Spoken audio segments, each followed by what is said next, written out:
أعوذ بالله من الشيطان الرجيم. بسم الله الرحمن الرحيم.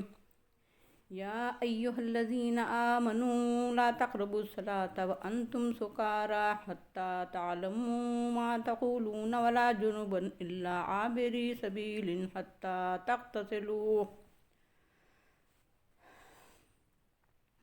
وإن كنتم مرضى أو على سفر أو جاء أحد منكم من الغائط أو لامستم النساء فلم تجدوا ماء فتيمموا صعيدا طيبا فامسحوا بوجوهكم وأيديكم إن الله كان عفوا غفورا. ألم تر إلى الذين أوتوا نصيبا من الكتاب يشترون الضلالة ويريدون أن تضلوا السبيل والله أعلم بأعدائكم وكفى بالله وليا وكفى بالله نصيرا. من الذين هادوا يحرفون الكلم عن مواضعه ويقولون سمعنا وعصينا واسمع غير مسمع وراعنا ليا بألسنتهم وطعنا في الدين ولو أنهم قالوا سمعنا وأطعنا واسمع وانظرنا لكان خيرا لهم وأقوم ولكن لعنهم الله بكفرهم فلا يؤمنون إلا قليلا. اے ایمان والو، نماز کے قریب مت جاؤ اس حالت میں کہ تم نشے میں دھت ہو، یہاں تک کہ تم جاننے لگو جو کچھ کہتے ہو،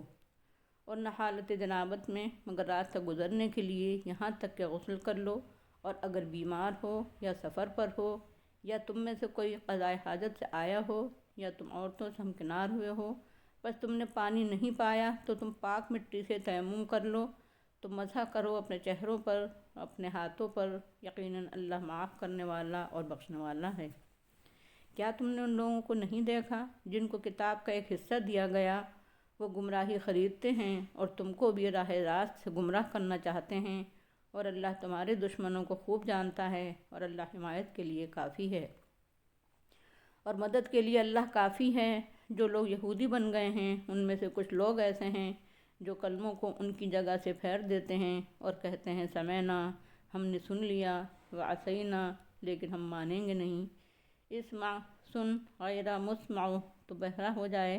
اور راعنا، ہماری رعایت کر، اپنی زبانوں کو لچکا دے کر اور دین میں طعنہ زنی کے طور پر، اور اگر وہ کہتے ہم نے سنا اور ہم نے کہنا مانا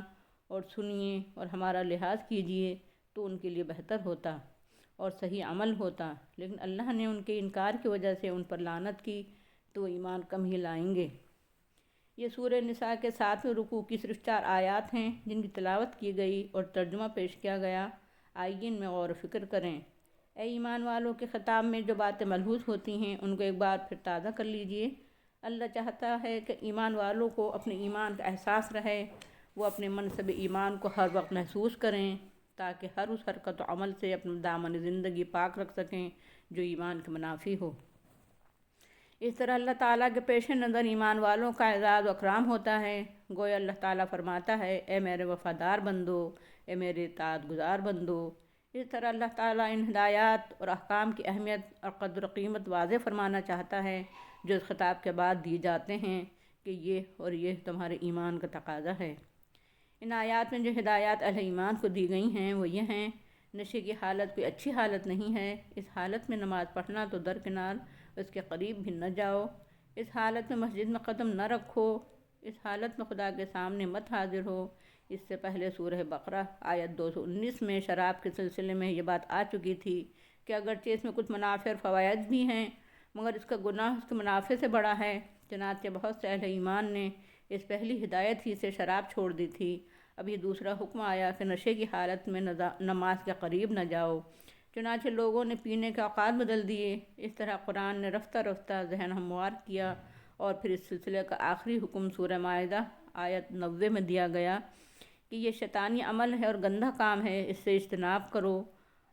اس طرح اسے بالکل حرام قرار دے دیا گیا۔ نشے کی حالت میں اس وقت تک نماز کے قریب نہ جاؤ جب تک تمہیں اتنا ہوش نہ آ جائے کہ جو کچھ منہ سے نکالو تم کو معلوم ہو کہ تم کیا الفاظ زبان سے ادا کر رہے ہو۔ اس ہدایت کا یہ مطلب لینا ایک بے جا تشدد ہے کہ نماز میں پڑھے جانے والے الفاظ کے معنی اور مفہوم سمجھے بغیر نماز صحیح نہیں ہوتی، کیونکہ یہاں جو کچھ کہا جا رہا ہے وہ یہ ہے کہ تم ہوش میں آ چکے ہو، تم جو کچھ زبان اور ذہن سے نکالو تمہیں معلوم ہو کہ کیا الفاظ زبان سے نکال رہے ہو، اور قرآن نے یہ کب کہا ہے کہ حتیٰ تفہموا ما تقرؤون، یہاں تک کہ تم سمجھنے لگو کیا پڑھ رہے ہو، یا حتیٰ تفقہوا ما تتلون، یہاں تک کہ تم سمجھ لو جو کچھ تلاوت کر رہے ہو۔ یہ الگ بات ہے کہ نماز میں شعور اور فہم اور سمجھنے کا ایک اونچا اور بلند مقام ہے، نماز واقعی شعوری، مقصدی اور جاندار ہونا چاہیے، لیکن یہ کہنا کہ بغیر فہم کے نماز نہیں ہوتی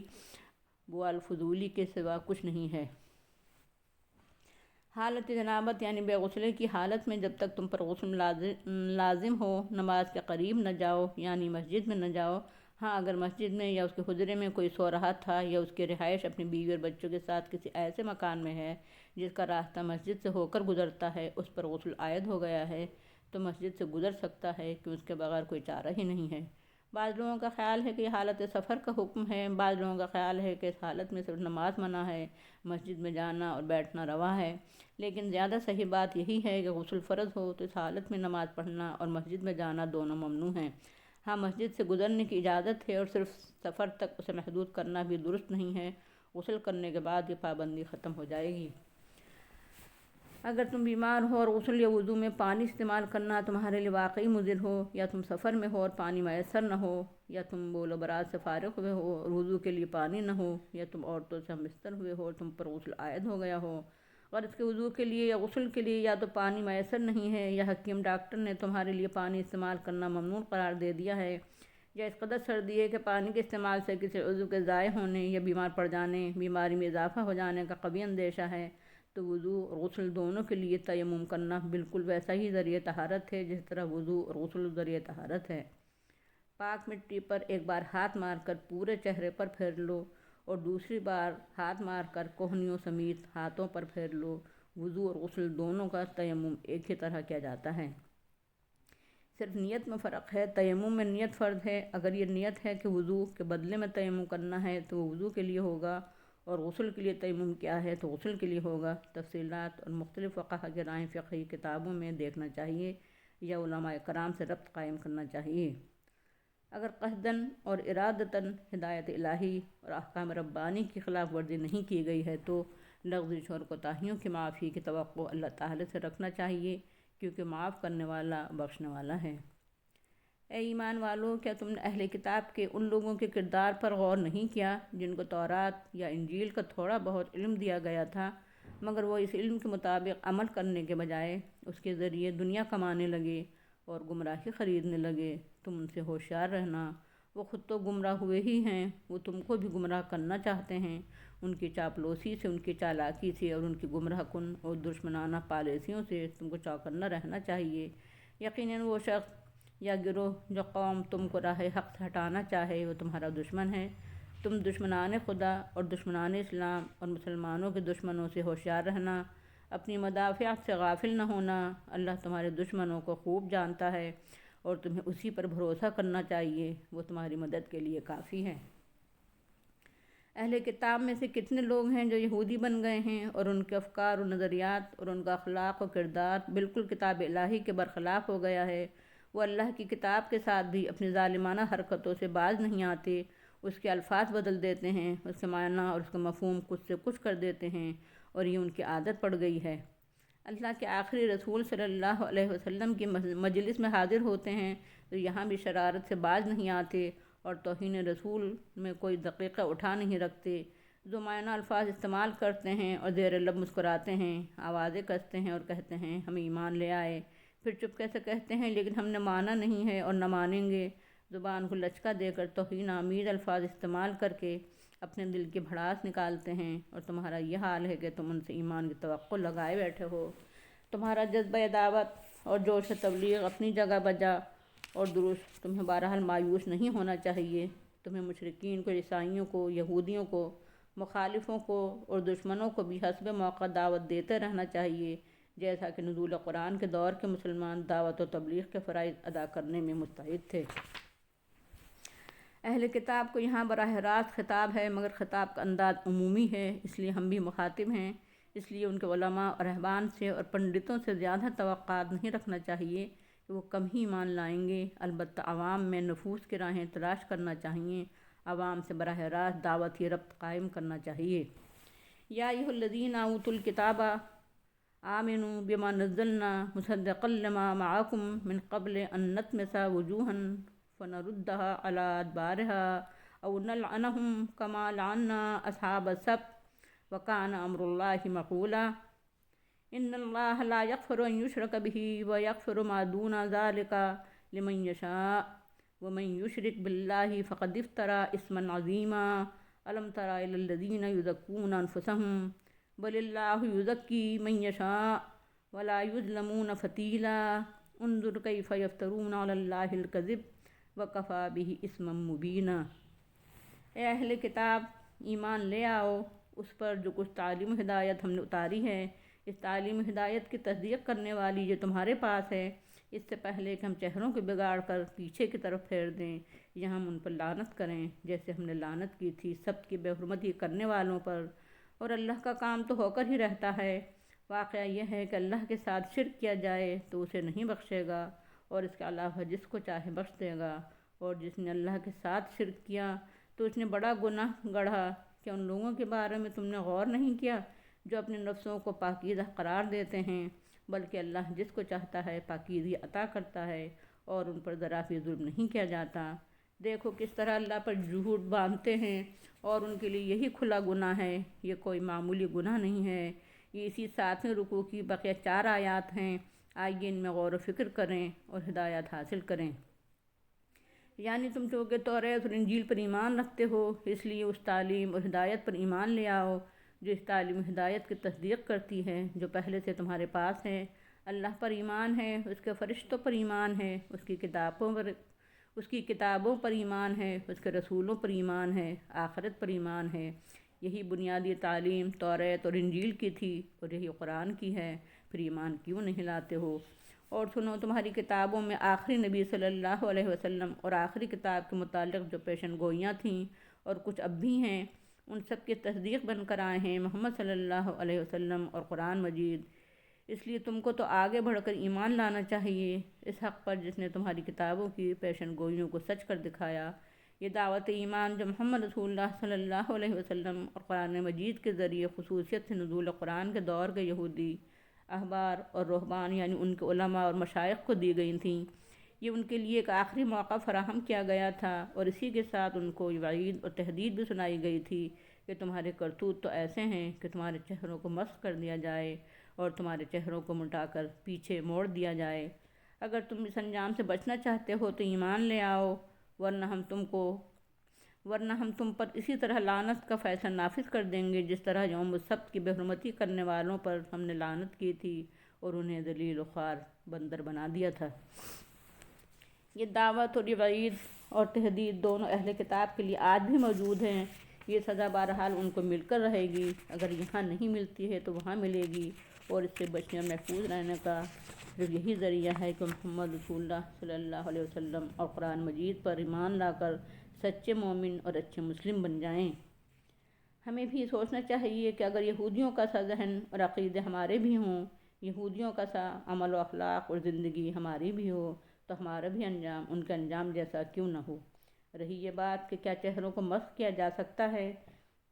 کیا ان کو پشت کی جانب موڑا جا سکتا ہے، کیا انسانوں کو بندر اور سور بنایا جا سکتا ہے،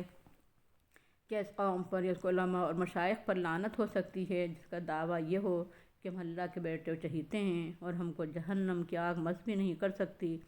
تو اس کا جواب یہ ہے کہ اللہ کا فیصلہ تو بہرحال نافذ ہو کر ہی رہتا ہے، اور اگر کسی کا تصور خدا ہی بگڑ گیا ہو اور آسمانی کتابوں سے الگ کسی نے کوئی تصور قائم کر لیا ہو، ناقص اور ادھورا تصور، خدا تو وہ جانے۔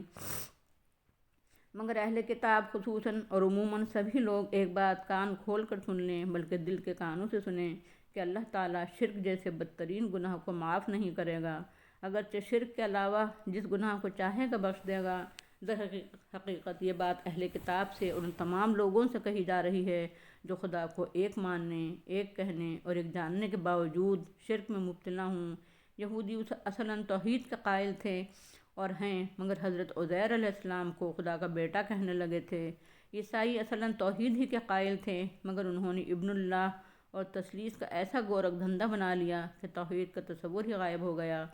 اسی طرح مکہ اور عرب کے مشرک اپنے کو ابراہیمی کہتے تھے اور بتوں کی پوجا کو اللہ تک پہنچانے کا ذریعہ سمجھتے تھے۔ یہی حال بھارت کے ہندوؤں کا ہے کہ ان میں کا ہر سنجیدہ شخص ایک خدا کا قائل ہے، اور اگر وہ مورتی پوجا کا قائل بھی ہے تو اس کو دھیان جمانے کا ذریعہ سمجھتا ہے، مگر در حقیقت وہ جتنے کنکر اتنے ہی شنکر کے بدترین مشرکانہ مذہب کے قائل اور عامل بن کر رہ گئے ہیں۔ ہاں، تو ایسے تمام لوگوں سے خصوصیت سے یہ بات کہی جا رہی ہے کہ اللہ شرک کو بہرحال نہیں بخشے گا۔ یہودیوں، عیسائیوں اور ہندوؤں کو چھوڑیے کہ ان کے یہاں واضح اور کھلی ہوئی اور نکھری ہوئی توحید باقی نہیں رہی، مگر یہ قرآن پر ایمان رکھنے والی امت کو کیا ہو گیا ہے کہ ان کے یہاں صراحتاً قرآن کے خلاف عقیدے اور اعمال اور شرک کے واضح مظاہر اور مشرکانہ اعمال کا رواج اور چلن کیوں ہو گیا ہے؟ تو کیا وہ اللہ تعالیٰ کے اس اعلان سے متاثر ہو کر اپنا جائزہ لیں گے کہ اللہ شرک کو نہیں بخشے گا، خواہ شرک ذات میں ہو یا صفات میں ہو، حقوق میں ہو یا اختیارات میں ہو؟ شرک کو نہیں بخشے گا، خواہ جلی ہو یا خفی، کیونکہ شرک کرنا در حقیقت اللہ پر جھوٹ باندھنا ہے، اور اس سے بڑھ کر دوسرا کوئی گناہ ہو ہی نہیں سکتا۔ ہاں، اگر شرک سے کوئی توبہ کر لے اور اس کی توبہ سچی ہو اور اس پر قائم رہے تو شرک بھی معاف ہو سکتا ہے۔ بہت سے احبار اور رہبان اور علماء اور مشائخ اپنی دینداری اور تقویٰ کا ڈھنڈورا پیٹتے ہیں اور اپنے کو بڑا خدا ترس ظاہر کرتے ہیں، اور لباس سے، وضاقتہ اور ظاہری دینداری سے خوف خدا اور خیال آخرت میں ڈوبا ہوا دکھاتے ہیں۔ پھر آخر وہ اللہ پر جھوٹ کیوں باندھتے ہیں جو اللہ کے معصوم بندے، نبی اور ولی، پیر اور پیغمبر زندگی بھر اللہ کی بندگی کرتے رہے اور اللہ کی بندگی کی دعوت دیتے رہے، اور خوف خدا اور خیال آخرت سے کپ کپاتے، تھراتے اور لرزتے رہے، اور سرے منہ اس کی اطاعت سے منہ نہیں موڑا،